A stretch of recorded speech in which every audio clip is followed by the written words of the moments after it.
सभी किसान साथियों को नमस्कार। मैं हूं जी आपका दोस्त अंकित राणा और आज पहुंचा जी ककोर कला गाँव में। जो हमारे बड़े भाई रोहित हुड्डा जी हैं उन्हीं के यहाँ पे पहुंचे हैं। और यहाँ पे आज जो है बहुत दूर दूर से लोग आए हुए हैं, कुछ हरियाणा से है और हमारे यूपी के मेरठ जिले के, बागपत जिले के, सहारनपुर जिले के भी यहाँ पे कुछ पशुपालक आए हुए हैं। तो सभी से थोड़ी थोड़ी बात करेंगे। और जो हमारे IIMT यूनिवर्सिटी मेरठ से डॉक्टर है डॉक्टर राजवीर सिंह, वो भी हमारे बीच में पधारे हुए हैं। तो सभी से थोड़ी थोड़ी बात करेंगे। बने रहिए वीडियो में लास्ट तक हमारे साथ। भाई सभी दर्शक को नमस्कार। और भाई जो आज हमारे घर पर आए सभी अतिथिगण को हाथ जोड़कर नमस्कार। और जो हमारी ये मीटिंग है नस्ल सुधार संकल्प मिशन को लेकर, और जो इसमें हमारे मुख्य अतिथि हमारे गुरुजी डॉक्टर राजवीर सिंह जी आए, इनके सारे हमारे नस्ल सुधार संकल्प मिशन के भी सदस्य इनके आभारी है। भाई इन्होंने अपना कीमती समय निकाल कर आज हमें टाइम दिया और हमारे पास आए। बिल्कुल। तो मैं इनका धन्यवाद और इनका आभार प्रकट करना चाहता हूँ, जिन्होंने हमारे क्षेत्र में पशु को जागरूक करने के लिए पिछले काफी दिनों से मेले करा रहे। IIMT यूनिवर्सिटी में भी मेला कराया, जिससे हमारे पशुपालक हमारे क्षेत्र में बहुत जागरूक हुए इनके मेले को देखकर।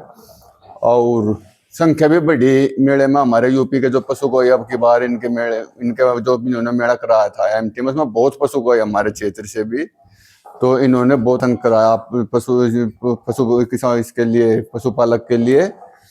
तो हम चाहते हैं कि हमारे ताऊ जी और बाबा जी इनको सम्मानित करें। हाँ भाई हमारे डॉक्टर साहब को सम्मानित करने के लिए हमारे ताऊ जी जितेंद्र जी गांव दास है और प्रीतम सिंह, एक बार जोरदार ताले बजा दो। उन्होंने हमारे क्षेत्र में जागरूकता बहुत अच्छी लेके आए हैं। और भाई इनके मार्गदर्शन से ही हो रहा सारा काम। बिल्कुल। जो हमने इनके मार्गदर्शन से ही अपना ग्रुप बनाया नस्ल सुधार संकल्प मिशन जी, तो बहुत अच्छा कार्य कर रहे। और अब हम आशा करेंगे हमारे ताऊ राजपाल जी और सचिन प्रधान जी ट्रॉफी देकर भी सम्मानित करेंगे जी को। आ जाओ ताऊ जी। बहुत अच्छा।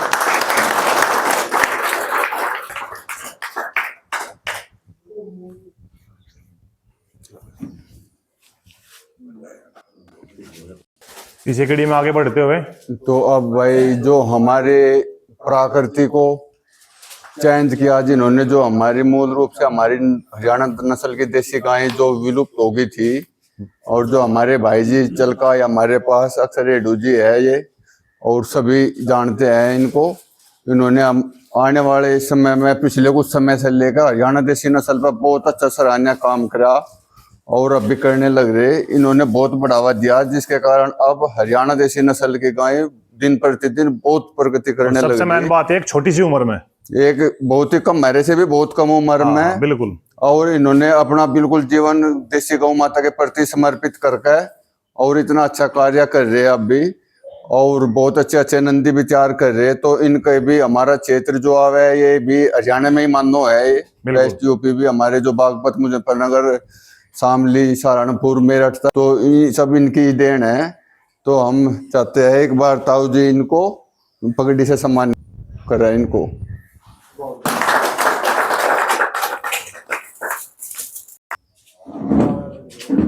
भाई जोरदार ताले बजा दो एक बार।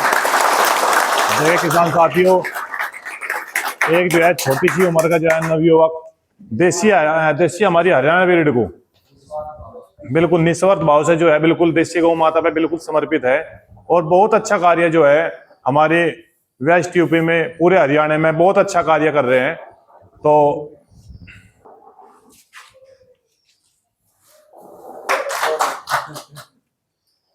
ऐसी तो मैं अपने भी नहीं मानता। भाई जोरदार तालियां बजा दो भाई एक बार।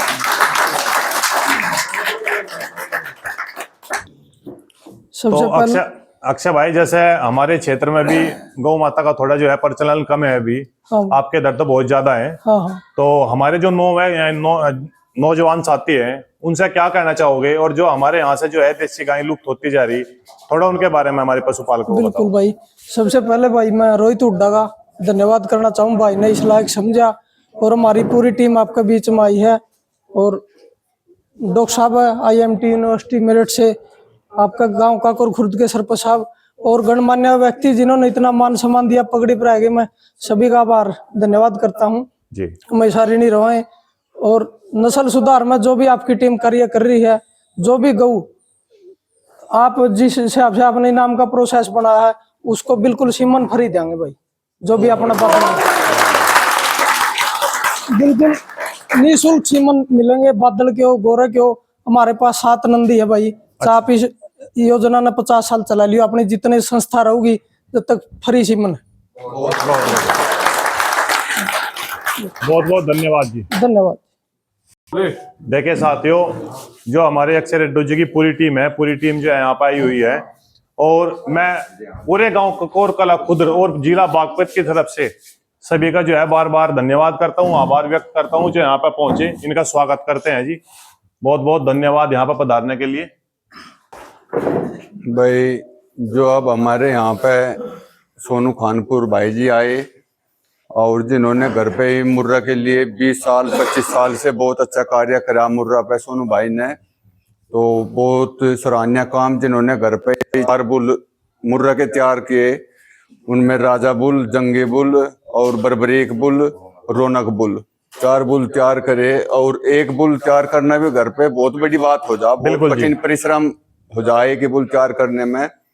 और जिन्होंने एक बुल तो हमारे क्षेत्र को दे दिया, जो हमारे राहुल तोमर भाई है, इनके पास है बरबरीक बुल और बहुत अच्छा कार्य कर रहे हैं। और जो राजा बुल और जंगी बुल है उनके सीमन भी अवेलेबल है, तो कहीं ना कहीं हमारा क्षेत्र भी जागरूक होने लग रहा।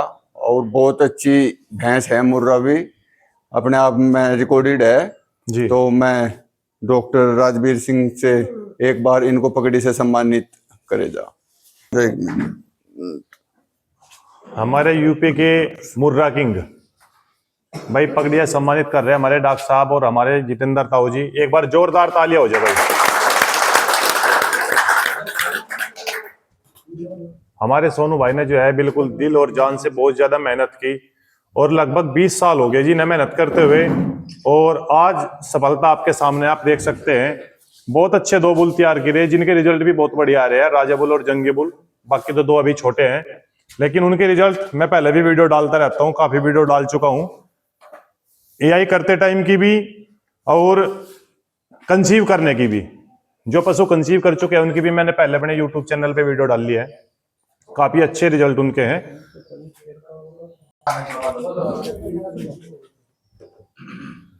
भाई जोरदार ताली हो जाएगी बड़ो।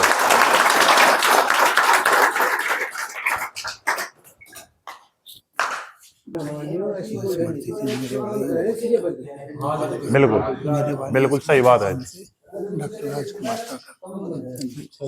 तब सोनू अपनी परीक्षा बताएंगे, कैसे कहाँ से जागरूकता हुई और कैसे कितना समय लगा, क्या क्या कष्ट झेला, और वो सारी बताएंगे।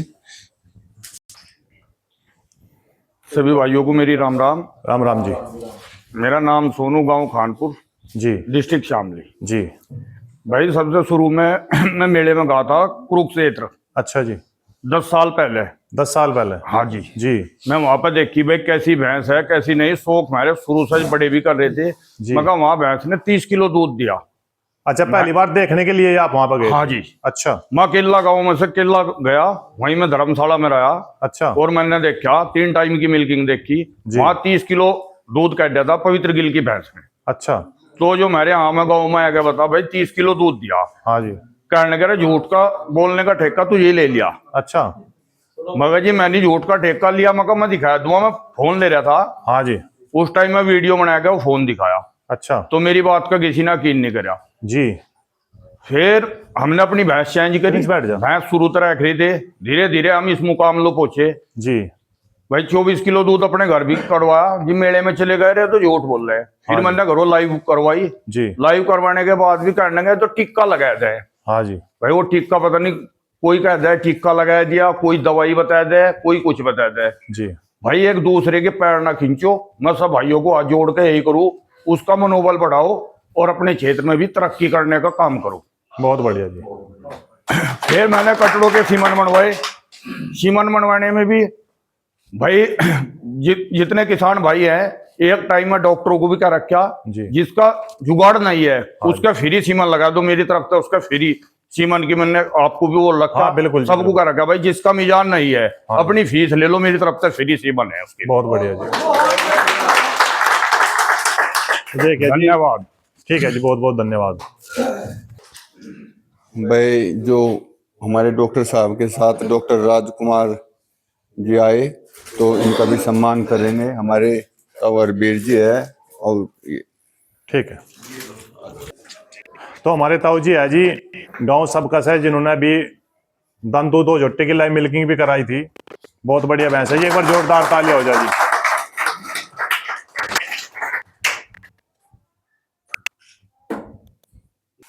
भाई हम तो अपने डॉक्टर साहब से एक प्रार्थना करना चाहते हैं कि जो अब की बार मेला होगा IIMT में, जी, तो उसमें जो हमारा गोवंश है, हाँ जी, हरियाणा देसी नस्ल में हो या ये कह रहे थे थार पारकर में हो या साहिवाल में हो, जी, तो उसमें जो भी कैटेगरी है बच्चों से लेकर और बड़े तक, जी, तो इनसे प्रार्थना है हमारी तो कि गाय की देसी नस्ल में तो तमाम वो करे कि जिससे हमारे यहाँ गाय के प्रति भी जागरूकता फैले। बिल्कुल, हमारा ये इनसे अनुरोध है। और ये उस काम को ये बोल भी रहे थे कि अब की बार जो है छोटे बच्चे से लेकर बड़े तक जितने भी है गाय के प्रति, तो सभी का अब की बार मेले में सभी का चयन होगा। बहुत बहुत बढ़िया जी। आज के इस कार्यक्रम में उपस्थित ग्राम प्रधान जी और सोनू भाई, हरियाणा से आए अक्षित भाई और उनके साथ जो पशुपालक आए हैं, उनका मैं अपने विश्वविद्यालय की तरफ से स्वागत करता हूं, अभिनंदन करता हूं। आप सभी का स्वागत है, अभिनंदन। देखिए, मैं 1984 में NDRI करनाल में पढ़ने के लिए गया MSc में, और NDRI करनाल पशुपालन में देश का क्या एशिया का नंबर 1 इंस्टीट्यूट है। बिल्कुल, वहाँ एक से एक बढ़िया पशु देखे, और वहाँ सबसे पहले देखी जो 40 लीटर 48 लीटर दूध की करण स्विस और करण फ्रीज, जो साहिवाल थरपारकर और होलिस्टन फ्रीजन के क्रॉस से बनाई गई, एक रेड सिंधी और ब्राउन स्विस सांड के क्रॉस से बनाई गई, जी, करण स्विस और करण फ्रीज। तो वो देख के चकाचौंध हुआ। फिर मैं वहाँ उसी में ब्रीड इम्प्रूवमेंट के ही मैं MSc PhD की। जी, तो वहाँ से मैं, वहाँ मेले लगते थे, वो मेले में देखता था। डॉक्टर ओम सिंह तोमर अब तो स्वर्ग में है, बहुत लर्नेड प्रोफेसर थे सोप के, वो मेले करवाते थे। वो पशुपालन के इंचार्ज थे, कैटल यार्ड इंचार्ज थे। जी, वो कभी हरियाणा से जीन से भैंसे खरीदने जाते थे तो लेके चलते थे, राजवीर चलो पता लगेगा कैसे पहचान करते हैं भैंसों की। एक से एक बढ़िया भैंस देखी तो मैं इन सब बातों से प्रभावित था। मैं फिर 91 में जाट कॉलेज में प्रोफेसर पर सेलेक्ट हुआ। उसके बाद 17 वर्ष यहाँ की, और 2008 में सरदार वल्लभ भाई पटेल यूनिवर्सिटी में, जो शिक्षा जगत की हाईएस्ट पोस्ट होती है, उस पर सिलेक्शन हुआ जी, और उस पर काम किया। जी, मैं एक वहाँ वेटरनरी कॉलेज भी मेरे टेन्योर में ही विकसित हुआ, MVSc PhD सब। जी, तो मेला 2010 में पहला मेला देखा मैं, और वो उसमें एक पशु प्रदर्शनी का भी रखा हुआ था। जी, तो वो 5-7 पशु दोराला के सिवाय के आसपास के लेकर आए, जी, और उसका मुझे जानबूझ के, पहली बार पशुपालकों की लड़ाई हुई थी, मैं नया आया तो मुझे इंचार्ज बना दिया मेले का। जी, लेकिन मैं उसमें क्या किया कि जो पशुपालकों के लिए इनाम उन्होंने रखे, मैं 10 बाल्टी अपने पास से खरीद ली। जी, मैं कभी इसमें ये नहीं सोचता था कि भाई इस तरह के किसानों को देने में मेरा खर्च हो रहा है। जी, तो उन्होंने कहा कि भाई जो एक एक फर्स्ट थे, मैं सोच ली कि 2 जहाँ लड़ने वाले होंगे 3 को फर्स्ट कर देंगे, जी, 4 को कर देंगे, क्या इसमें 4 बाल्टी तो जानी है। तो खैर मेला सफल हुआ, लड़ाई होने से बच गई। और मैं अगली बार सोच लिया कि मेला ऐसा नहीं, मैं पूरे उसका लगाया हरियाणा पंजाब और ये करके। 2012 में पहला मेला हुआ, जी, कृषि प्रदर्शनी किसान मेला लगता था।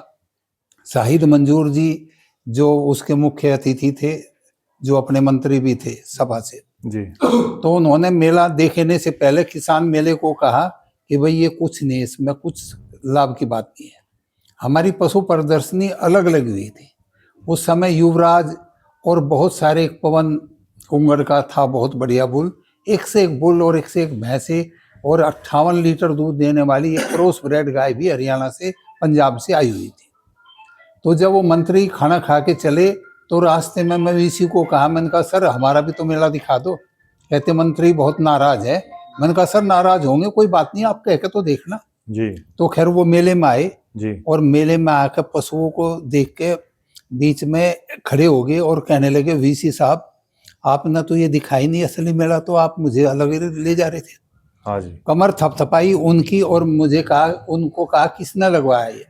3 बार मेरी कमर थपथपाई। उन्होंने कहा कि मेला असली ये है, इससे लोगों को प्रेरणा मिलेगी और ये दिखता है।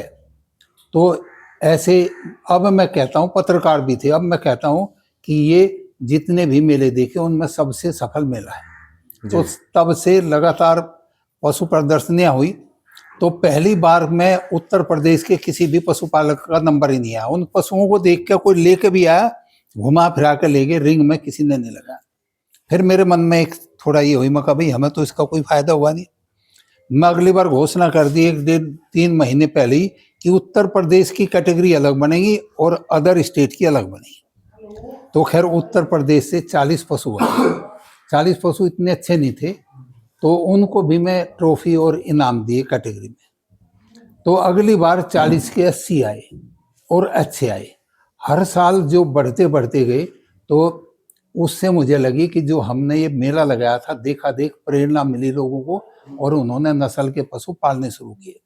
साथियों, बहुत लोगों के पास बहुत नस्लदार पशु हैं, लेकिन कोई पशु मेले में ले जाने से डरता है और किसी को काम रहता है तो इसलिए लेके नहीं आते। लेकिन वो जो मेले से जागरूकता मिली, उससे लोगों ने पशु पालना बहुत अच्छे तरीके से शुरू किया।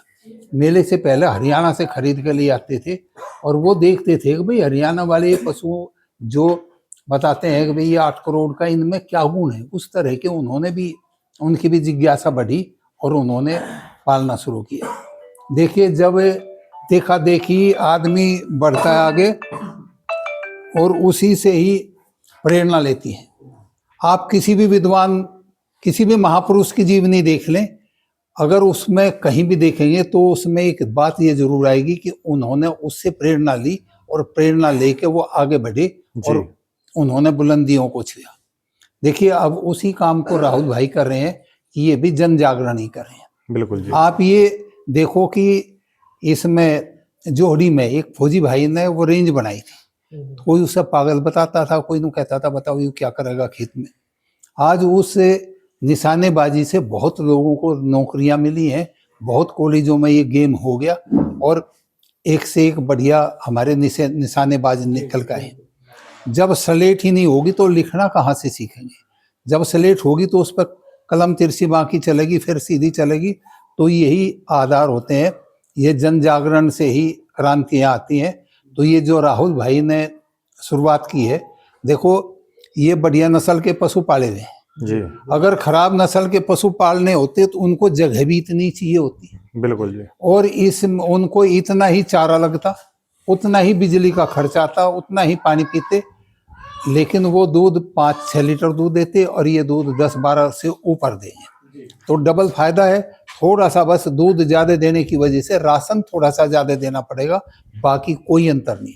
इसलिए अच्छा पशुपालन अगर खेती के साथ करेंगे तो ये कहीं घाटे का सौदा नहीं है।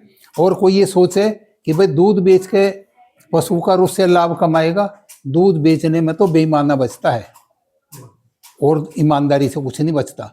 हाँ, अगर आपने एक अच्छा पशु ले लिया नस्ल का, मान लिया भैंस हीट में आई और आप जागरूक हैं, आपने अच्छे नस्लदार बुल के सीमन से उसको गर्भित कराया, एक बच्चा आएगा, वो एक बच्चा 2 साल में 70-80 हज़ार रुपये का हो जाएगा। वो आपका नेट प्रॉफिट है। तो देखिए, लाभ होता है कोई भी व्यवसाय हो, जब उस व्यवसाय का जो भी उससे बनता हो और वो सब आप मिला के करेंगे तो वो लाभकारी होगा। तो दूध तो उसका बस ये है कि जो खान पान का खर्च निकल गया वो दूध से, और जो संतान मिलती है वो आपके फायदे की।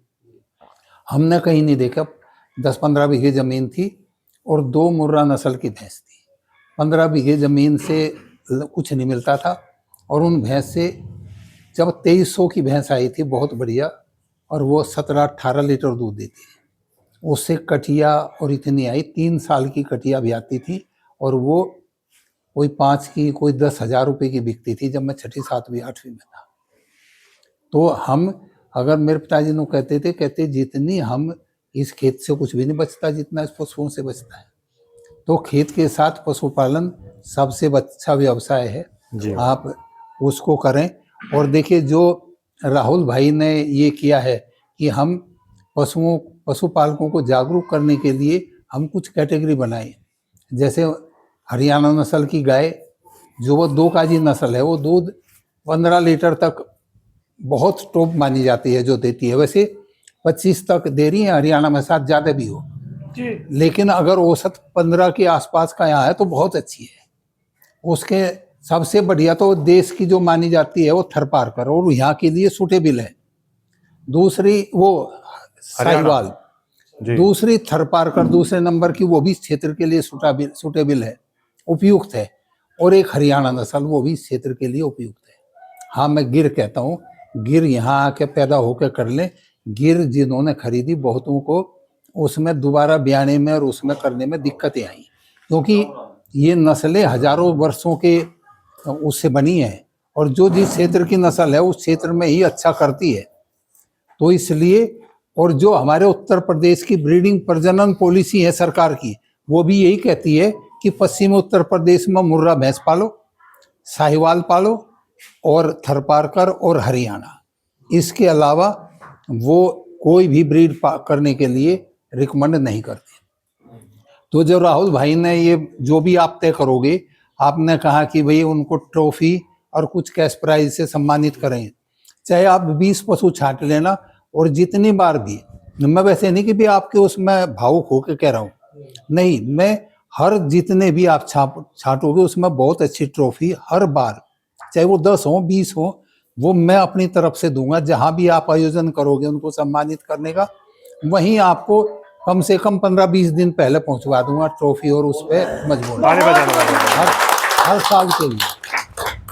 तो देखिए, ये उसमें अब जो मेले का है, जो इन्होंने कहा कि कैटेगरी, एक कैटेगरी का उस तरह की होती है कि हम एक तो 19 तक ले लिया, दूसरा 19 से, और भाई पहली बार ब्याने का होते है, ब्याने के से पहले 2 कैटेगरी फिट बैठती है, उसमें फिर रहा नहीं बैठता।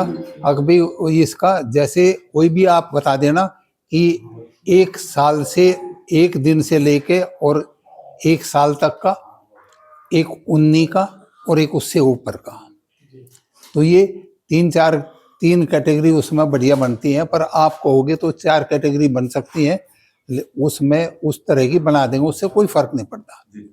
तो आप ये करो। और जो रिकॉर्डिंग का है, जैसे आप कह रहे हैं कि भाई मिल्किंग कंपटीशन का भी, तो वहाँ मिल्किंग कंपटीशन की भी व्यवस्था कर देंगे। आप सबके सहयोग की उसमें आवश्यकता है। तो देखिए, जो यही है, गाय का, देसी गाय सब बढ़िया ही बताते हैं, है भी गौ माता भी उसी लिए कहा जो ये टाट वाली है। पृथ्वी सिंह बेधड़क तो इसी एरिया के थे, हासीकोपुर के। उनकी एक पता नहीं बहुत पुरानी किताब में उनके पोते भी गाते थे, मैं सुना है कहीं, उसमें मेरे 4 ही लाइनें याद रही उसकी। उसमें वो ये कहते थे, महाभारत काल से थोड़ा पहले वेदों का घटना शुरू हुआ। महाभारत काल जब हुआ उससे थोड़े से पहले वेद घटने शुरू हुए, पहले वेद बहुत थे। महाभारत काल से थोड़ा पहले वेदों का घटना शुरू हुआ, घटते घटते इतना घट गया, सब कुछ आल माल हुआ, सब उलट पलट। फिर वो कहते हैं, पहले दूध भैंस का ना पीते थे, घर घर गऊ पालते थे, पीने से जो दूध बचे था उससे घृत निकालते थे, उससे घी निकालते थे। खान पीन से जो घृत बचे था उसको हवन बीच डालते थे, और हवन से भी जो घृत बचे था उससे घर में दीपक जलाते थे, पालते थे। ना खांसी जुखाम तपेदिक थे, सब नर नार निरोगी थे। तो उन्होंने चर्चा की, और ये वास्तविकता है। आप देखो, पहले गाय का दूध, गाय ज्यादा थी घरों में, क्योंकि बैल की जरूरत पड़ती थी, उस चक्कर में गाय पालते थे, दूध भी उनका पौष्टिक था। अब आप देखो टीबी, और ये जो टीबी आती है वो ये क्रॉस ब्रेड पशुओं में होती है बीमारी, वो दूध से पशुओं मनुष्यों में आ जाती है। देसी गाय में टीबी का कहीं नहीं मिलता। अब ना पहले हार्ट अटैक की इतनी प्रॉब्लम थी, ना बीपी की थी, ना शुगर की थी। ये सब कुछ तो खान पान से बढ़ी है। और ये जो हमारा देसी गाय के साथ पालना, और ये गोबर भी अब खेत में कहाँ जाता है, कम जाता है। खाद डालते हैं अंधाधुंध, उससे हमारी मिट्टी ज़मीन भी खराब हो रही है। और जो ज़मीन में चारा उगता है वो पशुओं के पेट में जाता है, पशुओं से उसी से दूध बनता है, तो वो दूध भी उस क्वालिटी का नहीं रहा। तो पशुपालन तो इस खेती को बचाने के लिए और बच्चों का स्वास्थ्य बचाने के लिए बहुत ज़रूरी है। और जो खुशहाल भाई हैं वो एक गाय पालने, हाँ मैं ये कहता हूँ व्यवसाय के लिए तो ना पालें। व्यवसाय के लिए तो भैंस हरगिज किसी भी रूप से घाटे में नहीं है। एक भैंस के 4 थन खराब हो जाएं तब भी वो 40-50 हज़ार रुपये की चली जाएगी। बिल्कुल जी। गाय पे अब प्रतिबंध है, उसमें रिस्क है। आप 1-2 गाय अपने घर के लिए जो अच्छे हैं होनी जरूरी वो है जी। देसी गाय पालें। देसी गाय का घी भी बहुत महंगा बिकता है। आप कर लो भाई, एक का घर में कर लो, एक का घी बेच दो, थोड़ा सा बचत भी हो जाए, तो वो किसी भी तरीके से नुकसान की नहीं है। देखो, जो विज्ञान को लेके चलोगे खेती करने में हो चाहे पशु पालने में, तो आपको किसी तरह का घाटा नहीं रहेगा। आप ये बताओ, पहले वो देसी गेहूं की प्रजाति बोते थे, कौन बोता है अब? क्योंकि उसमें 2-3 क्विंटल 3-4 मन निकलते हैं बीघे में। अब जो विज्ञान ने अच्छी वैरायटी दी, आपने बोना शुरू किया। अब ये गन्ने की 38 वैरायटी है, ये भी तो विज्ञान ने ही दी। तो आप विज्ञान को मान के चले तो उत्पादन से लाभ हुआ ने। तो अगर अपनी पुरानी की वही 48 ही देखेंगे, हमारे वो 48 नहीं हो रहा तो कहाँ से होता? तो विज्ञान को समाहित करके आप पशुपालन करो और खेती करो, वो जरूर लाभकारी रहेगा। दूसरा, पशुपालन अगर देखने लगे, पशुपालन के 4 पहलू हैं बस। एक तो है, पहला पहलू है नस्ल, दूसरा पहलू है पशु का खान पान, तीसरा पहलू है पशु की देख रेख, रहने का स्थान देख रेख, और चौथा पहलू है उसके स्वास्थ्य रक्षा। स्वास्थ्य रक्षा के लिए तो आप केवल ये कर सकते हैं भाई, बचाव के लिए करें, इलाज आपके हाथ में नहीं है। बचाव इलाज से अच्छा है, सब कहते हैं। उसमें यही है कि पशु को अच्छा खान पान दें। कुछ घातक बीमारियां हैं, उनके टीकाकरण होते हैं, वो टीकाकरण करवाएं ताकि वो बीमारी ना लगे। समय से करवाने चाहिए टीकाकरण। हाँ, वो क्योंकि वो बीमारी लगी तो वो दवाई से ठीक होगी, पूरा ब्याज चला जाएगा, बहुत खर्च होगा। और जो अगर आपने टीकाकरण करके पहले ही रोकथाम कर ली तो वो बीमारी आएगी ही नहीं और आपका पशु बीमार नहीं होगा, तो उससे आपको बीमारी से बच जाएंगे। बीमार होने पर इलाज होता है और पहले देख रेख से उसे बचाएं तो वो बचाव होता है। और बचाव में टीकाकरण है, पशु का स्वास्थ्य अच्छा रखें, साफ सफाई अच्छी रखें, संतुलित आहार दें। आजकल आप देख लें कि भाई जितना भी रातब आप दे रहे हो उसके साथ में मिनरल मिक्सचर भी जरूरी है, क्योंकि खेतों में उस तरह की जो चारे आ रहे हैं उसमें जो भी उसके कैल्शियम, पोटेशियम और जो फसलों में से मिलते थे वो अब उसमें नहीं मिलते। बिल्कुल जी। लेकिन उसको अगर आप 50-60 ग्राम रोज खनिज लवण दें और 50-60 ग्राम नमक मिलाए रातब के साथ में, तो वो जो उस पशु की आवश्यकता है वो पशु की आवश्यकता पूरी हो जाएगी। देखिए, पशु को तो लेन देन का अगर आपका अनुपात ठीक रहेगा तो पशु धोखा नहीं देगा। पशु को मुंह से खिलाते हैं, थनों से निकालते हैं, ये देने लेने का एक व्यवहार है। अगर आप लेने लेने की नियत रहेगी, देने की नहीं रहेगी, तो पशु अगली बार मुश्किल भी आएगा तो 2-3 साल में भी आएगा, जब सूखा रह लेगा, 1-6 महीने ड्राई रह लेगा, तब हीट में आएगा। लेकिन जो पशु दूध दे रहा है और उसी के अनुपात में उसको खिला पिला भी रहे हो, तब फिर कोई दिक्कत नहीं है। टिकाऊ वही होता है, अगर जो आप ले रहे हो उसे उतना दो भी, उसकी पूर्ति रहे, शरीर भी बना रहे और उत्पादन भी लेते रहोगे, तो उससे कोई भी घाटा नहीं रहेगा। तो इसलिए दूसरा सबसे जरूरी है संतुलित। जो संतुलित का मतलब ये होता है कि जो पशु पैदा कर रहा है और उस पैदा करने में जो खर्च कर रहा है शरीर से, जो दूध है, दूध में आपने देखा होगा फैट भी है, प्रोटीन भी है, मीठा लगता है, लैक्टोज भी है, विटामिन भी है, मिनरल्स भी है। ये कहाँ से आते हैं दूध में? ये पशु के रक्त में से छनते हैं जब दूध बनता है। जब ये रक्त में से छनते हैं, रक्त में इनकी कमी होती है, तो वो आप चारे दाने से उसकी पूर्ति करते हो। तो उधर दे रहे हो और इधर ले रहे हो, तो देन लेन का संबंध अगर सही बना रहेगा तो पशु धोखा नहीं देगा। अगर पशु दूध ज्यादा दे रहा है और आपने दाना ना दिया तो पशु शरीर में कमजोर हो जाएगा, और जब तक शरीर की पूर्ति नहीं हो आगे के लिए हीट में नहीं आएगा। तो बस यही बातें ध्यान रखने की है। आप जैसे पशु बांध रखे हैं और ये साफ सफाई है तो रोग नहीं लगेगा आसानी से। इसको ताज़ा पानी पिला रहे हैं, अगर सर्दियों में ऊपर का छत पर रखा पानी ना पिलाएं, गर्मियों में ऊपर का टंकी का रखा हुआ गर्म पानी ना पिलाएं, नल है तो नल में हत्ती मारें और खींच कर ताज़ा पानी पिलाएं। गर्मी हो रही है, अब जो गर्मी आएगी भैंसों को 2 बार नहलाना बहुत ज़रूरी है। तो इस तरीके से आप ये प्रबंध करेंगे, ये कहलाता है देख रहे हैं। और बहुत स्वास्थ्य में तो देखो डॉक्टर बैठे हैं, आप एक तो पेट में कीड़े होते हैं डिवॉर्मिंग जरूर करवाएं, जो घातक बीमारियां हैं उनके लिए वैक्सीन जरूर लगवाएं। और दूसरा ये कि जो बाहरी परजीवी होते हैं, एक तो पेट के अंदर होते हैं और एक बाहरी शरीर पर जूं चिचड़ी, उनका भी ध्यान रखें। ये सब इनसे बीमारियां फैलती हैं। तो मोटे मोटे जो अगर देखे जाए वैज्ञानिक पहलू कहते हैं वो 4 ही हैं। नस्ल, अच्छी नस्ल का पशु पालो, तो अच्छे नस्ल के बुल से पशु को गर्भित कराओ ताकि आने वाली नस्ल बच्चा अच्छा आए। बिल्कुल जी। और उनको सही पोषण करें, उनको सही उनकी देख रेख रहने का स्थान अच्छा रखें और उनके स्वास्थ्य का ध्यान रखें। तो ये पशुपालन बिल्कुल घाटे का नहीं है। और खेती और पशुपालन का बहुत गहरा संबंध है। भाई जो खेत में वो भूसा है, गोला है, बरसी में थोड़ा जो खेत का खराब है, जो अगर पशु ना खाए तो ये गन्ने का गोले का क्या करोगे? तो ये खेत का जो उत्पाद है जो आपके काम का नहीं, वो पशु खा के गोबर करके देता है, आपको दूध देता है और उससे गोबर से खाद मिलती है। तो ये एक दूसरे की ये पूरक है। तो खेती के साथ पशुपालन बहुत जरूरी है। आप लोगों ने यहाँ ये हमें बुलाया और इस जागरूकता के लिए आपने अभियान चलाया, हमारी शुभकामनाएं। और जिस तरह का भी सहयोग, क्योंकि मैं भी इसी क्षेत्र का हूँ और ये ईमानदारी से कहूँ, मुझे अपने आप ये मुख्य अतिथि कह के भी अच्छा नहीं लगा और इस सम्मान की भी आवश्यकता नहीं। सम्मानित करने की तो हमें आवश्यकता है जिन भाइयों ने ये बीड़ा उठाया है, जैसे सोनू है, अक्षय भाई आए हैं, और जो भी अच्छा पशुपालन कर रहे हैं, वो उनका इस क्षेत्र के ऊपर उपकार है। उनको देख के दूसरे भी लोग बढ़ेंगे तो सबका हित होगा। तो ये मेरा कहना। और प्रधान जी बैठे हैं और जो भी मौजूद आदमी है, देखिए जैसे इन्होंने कहा कि अच्छे पशु छांटें, मैं ये कहता हूँ, मैं अपने गांव में तीन योजनाओं से प्रधानों को कहा।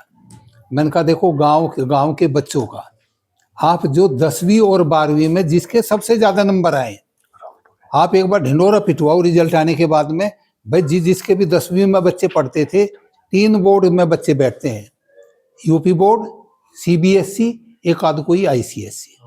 चाहे वो शहर में पढ़ रहा है, कहीं भी पढ़ रहा है, गांव का बच्चा, जिस बच्चे के 10वीं में सबसे ज्यादा नंबर आए, उन 3 बच्चे, अगर तीनों बोर्ड के हैं तो 3 बच्चे तो 10वीं के मिलेंगे आपको, 10वीं के 3 मिलेंगे 12वीं के। उन बच्चों को आप एक कोई 15 अगस्त या कोई भी दिन करके उन बच्चों को एक बढ़िया ट्रॉफी दें और एक उनके माँ को या पिता को एक सदर दें। माँ पिता भी गौरवान्वित होंगे और वो बच्चे बहुत उत्साहित होंगे। और बच्चों को मैं कहता हूँ कोई इंटर कॉलेज है, उस कॉलेज में ले जाके सम्मानित करो कि भाई उस गांव के प्रधान ने अपने गांव के बच्चों को किया है, अगले साल दूसरे गांव के भी करेंगे। और जिन बच्चों को इनाम नहीं मिला वो प्रयास करेंगे इनाम लेने का। देखो देखा देखी, इनाम देने वाले का नाम होता है, उसका तो नाम होता है, लेकिन जो इनाम पाता है उसका वो हौसला बहुत बढ़ता है और जो देखते हैं उनका भी हौसला बहुत बढ़ता है। मैं आपको बताऊं, मेरी बेटी दूसरी में थी, हम यहीं थे, तो हम बच्चों को पढ़ाने की वजह से मेरठ चले गए और ये हम गए 2003 में। बेटी पहली में आई और बेटा 5वीं में आया। मेरे बेटे का स्पोर्ट्स स्कूल राई में एडमिशन हुआ था, तो मैं वहाँ इंटरव्यू दिलवाने गया। वहाँ गेम्स सेलेक्ट करना था, लेकिन जब गेम सेलेक्ट करवाने गए, मेरे भांजे पढ़ते दो, उन्होंने कहा मामा जी एक बच्चे का डेड बॉडी मिली स्विमिंग पूल में। तो मेरा मन बदल गया, भाई चौथी में बच्चों को यहाँ इनके हवाले करके जाते हैं, और जब बच्चा डूब के स्विमिंग पूल में मर गया तो इनकी देख रेख क्या है। फिर उन्होंने बताया कि भाई कुछ बच्चे दीवार कूद के मुरसल पराठा भी खाया हुए। तो मेरा मन वहां से बदल गया। जुलाई की बात है, तो पहली अगस्त 2003 को हम मेरठ चले गए। मेरी पत्नी इंटर कॉलेज में टीचर थी बावली में, और मैं जाट कॉलेज में था। जाट कॉलेज में मकान भी था, तो हमने मेरठ ही ले लिया, और अपने बच्चों का एक का पहली में और एक का 5वीं में एडमिशन हो गया। तो वे पास रख के पढ़ाई। खैर मैं अपनी बेटी का बताऊं, दूसरी तीसरी में थी, वो कहने लगी पापा एनुअल डे में ट्रॉफी मिलती है, और उसका दूसरा या तीसरा नंबर रहता था क्लास में, चौथी की बात है। मैं कहने लगा बेटी पहला नंबर लेकर आओ। कहते पापा पहला नंबर तो मैं जोर लगा लिया, जितना पढ़ती हूँ बस इतना ही है, वो मैम की बेटी है, वो मैम पढ़ाती होगी, उसे नहीं पता था कि मैम नंबर ज्यादा दे दिए होंगे उससे। कहने लगे पर अगली बार मुझे भी लेना। मैं कहा सही है। कहते वहां ऐसा भी मिलता है कि जिस बच्चे की 100% अटेंडेंस हो उसको भी स्टेज पर बुलाकर ट्रॉफी देते हैं। तो वो होली के आसपास की बात थी, फरवरी मार्च की, शुक्रवार का दिन था, उसको बहुत तेज बुखार था, कोई दिन उसने मिस नहीं किया। वो उसकी मम्मी कहने लगी बेटी स्कूल नहीं जाना, मैं भी है। कहते नहीं मम्मी मेरी 100% अटेंडेंस का क्या होगा, मैं सिक रूम में बैठ जाऊंगी और चल मेरे साथ चलना। अपनी मम्मी को भी लेगी अपनी अटेंडेंस के लिए। शनिवार की छुट्टी थी, फिर शनिवार और इतवार में ठीक होगी। तो शुक्रवार का उस चौथी क्लास की बच्ची में जो दृढ़ निश्चय था, उसका रिजल्ट यही रहा कि देखो वो MBBS किया, अब MS सर्जरी कर रही है। दूसरा बेटा था, हमने अपने साथ रख के पढ़ा, वो भी मेडिकल अफसर है, बुनाना में कम्युनिटी हेल्थ सेंटर का इंचार्ज है। तो एक थोड़ा सा बच्चों को पढ़ाने के लिए हम वहाँ गए थे। अब पुत्र वधू भी डॉक्टर मिल गई, उस बेटी के लिए भी डॉक्टर मिल जाएगा। तो मैं ये कहता हूँ कि 10 बीघे 15 बीघे जमीन से निकल के इस एजुकेशन के माध्यम से वो मुकाम हमने देखा कि जितने पैसे इकट्ठे कभी देखे नहीं थे, बैंक में भी जान के नहीं देखे थे, उतने अब तनख्वाह के मिलते हैं, बहुत पहले से मिलते हैं। मैं 15 वर्ष जो शिक्षा जगत का हाईएस्ट स्केल था पूरे इंडिया का, उसमें नौकरी की, और अभी भी मान लिया पेंशन भी 1,80,000 रुपये मिलती है। तो ये उस पढ़ने से ही मिला है। तो इसलिए अगर आप जैसे पशुपालन के लिए जन जागरण कर रहे हो, तो देखो ये हमारे बच्चों के सुधार के लिए भी जन जागरण बहुत जरूरी है, और इसमें कुछ नहीं जाएगा। प्रधान जी आप योजना में है, पता नहीं अब आगे आपने भरा क्या या कोई भी करे, जो भी कोई बने और किसी भी जाति का हो, किसी भी परिवार का हो बच्चा जिसके सर्वाधिक नंबर मिले हो, गांव के बच्चों को इकट्ठे करके और उन बच्चों को सम्मानित करोगे तो दूसरों को भी उसका असर होगा। ये इतना सा जामन, इतनी सी दही पूरी हंडिया को जमा देती है। तो ये जामन ही लगाना है जो ये आप कर रहे हैं, कि जो पशुपालन में जागरूकता कर रहे हैं, ये जामन ही लगाना है।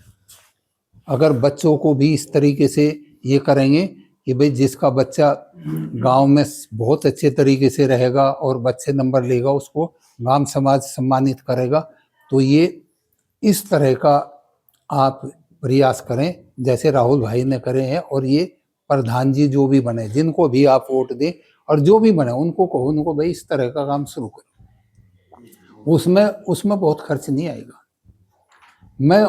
पर इतने कुछ ऐसे वो रहे आलसी, मैं अपने गांव के 3 प्रधानों को कहा, मैंने कहा ट्रॉफी और जो उनकी माओ को कहोगे उनकी माओ का सोल, और नहीं तो उनके पिताजी की चद्दर, ये मैं आपको हर वर्ष जो भी करोगे दूंगा। मैं तो उनको ये भी कहा था, मैंने कहा गांव के जो नौकरी पे जाते हैं आप उनको भी करो, भाई 15-20 ट्रॉफी आ जाएंगी। ये ट्रॉफी और एक चद्दर ये 1,000 रुपये का मामला है बस। एक 500-600 रुपये की ट्रॉफी एक बच्चे को मिलेगी, वो अपने जो बढ़िया जगह है वहां रखेगा, उसको आने जाने वाला भी देखेगा। और वो बच्चा जिसको आप सम्मानित कर दोगे, वो कितने भी ऊंचे पद पे जाओ, उस प्रधान को, उस सभा को कभी नहीं बोलेगा। वो ये मान ले कि वो जो उसे सम्मानित कर रहा है वो उसका हो गया। तो ये ये भी एक आप थोड़ा सा कहीं से शुरुआत करें। अब बहुत ज़रूरत है हमें अपने बच्चों की तरफ ध्यान रखने का और उन्हें सही रास्ते पर चलाने का। इन्हीं बहुत बहुत शब्दों के धन्यवाद साथ जी। आपका बहुत आभार कि आपने ये सभा का आयोजन किया और एक अच्छे काम के लिए शुरुआत की। आप अच्छे काम के लिए जो भी शुरुआत करोगे, मैं भी आपका भाई हूँ, मैं भी यहीं हेवे का ही रहने वाला हूँ, कहीं बिल्लायत का नहीं, मेरठ में बेशक रहने लगे हो। आप जो भी कहोगे, जो मेरी हिस्सेदारी तय करोगे, वो हिस्सेदारी मैं आपको किसी भी अच्छे काम में मना नहीं करूँगा। जोरदार ताली हो जाए भाई। अब मिलते हैं 5 मिनट बाद दूसरी। तो देखिए किसान साथियों, बहुत अच्छी बात बताई और कुछ पुराने टाइम की बात बताई और नए टाइम के भी जो हमारे नौजवान साथी हैं उनके लिए बहुत अच्छी बात हमारे डॉक्टर साहब ने बताई। तो इसी के लिए सभी को नमस्कार जी, राम राम जी।